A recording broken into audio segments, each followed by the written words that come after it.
जैसे चांद तारों की पहली रात होती है, जैसे चांद तारों की पहली रात होती है, गर्मियों की बारिश की पहली बूंद होती है, जैसे सर्दी की पहली बर्फबारी होती है, जैसे शायरी की पहली किताब होती है, जैसे वस्ल का पहला पहला ख्वाब होता है, रूह का बदन से पहला मिलाप होता है।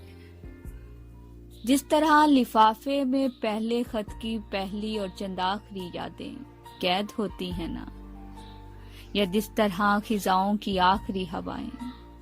और दिलनशी बहारों पुरसुकून नजारों की पहली शाम होती है ना, उसी तरह तुम भी मेरी पहली और मेरी आखिरी मोहब्बत हो।